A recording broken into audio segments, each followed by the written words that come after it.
Ever pondered about how some frugal habits might be leading you astray instead of helping you save money? Today, we're going to challenge some popular notions about frugality and the habits that supposedly assist in saving those precious pennies. Over time, we've been handed down pieces of advice that have become rooted in our perception of frugality. But are these habits really as beneficial as they seem? We'll be looking at 5 common habits that are often touted as frugal, but may actually be draining your resources rather than replenishing them. We'll discuss the credit card conundrum, where the avoidance of plastic might be doing more harm than good. Then we'll tackle the bulk buying blunder, where buying more doesn't necessarily mean saving more. We'll also examine the DIY deception, the coupon misstep, and the gas station trip that might be costing you more than you're saving. Let's dive into these habits and see why they might not be as helpful as you think. First on the list, the age-old advice of avoiding credit cards. Is it really a wise choice? Let's dissect this.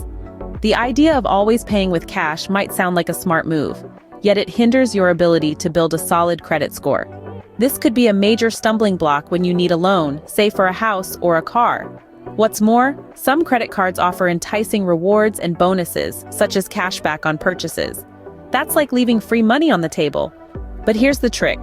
To avoid the trap of interest payments, simply pay off your statement balance in full each month. Yep, it's that simple. This way, you're essentially using a credit card as a tool for your financial advantage, not a pitfall. So credit cards, if used wisely, can be more than just a means to make payments. Next up, the habit of buying in bulk. Is it always the best choice? Well, darling, contrary to popular belief, it's not always the smartest move. Picture this. You're walking down the supermarket aisle and you spot a deal on a jumbo pack of avocados. You think, well, that's a bargain, and into the cart they go. But here's the catch. Avocados, like many perishable items, have a short shelf life.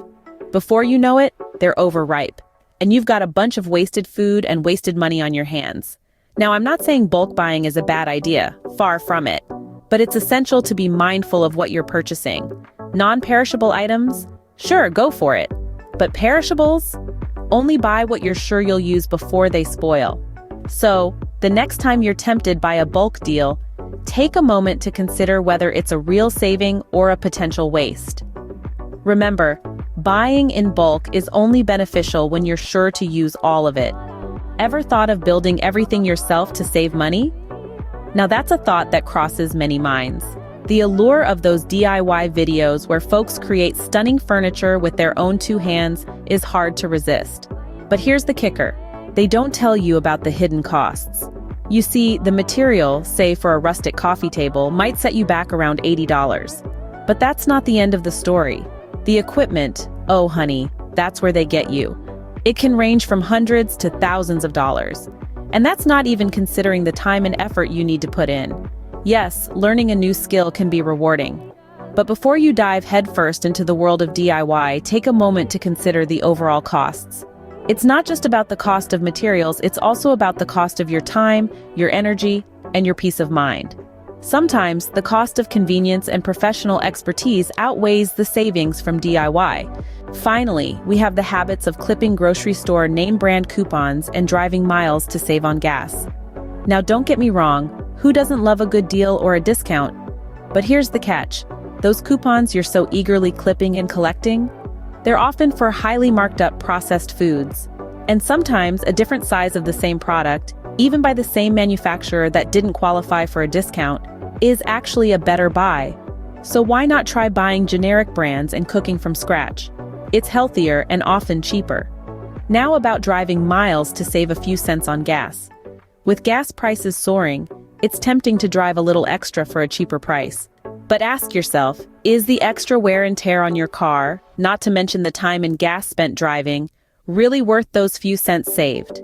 So the next time you clip a coupon or decide to drive extra miles for gas, think about the real savings you're making. So, there you have it, folks.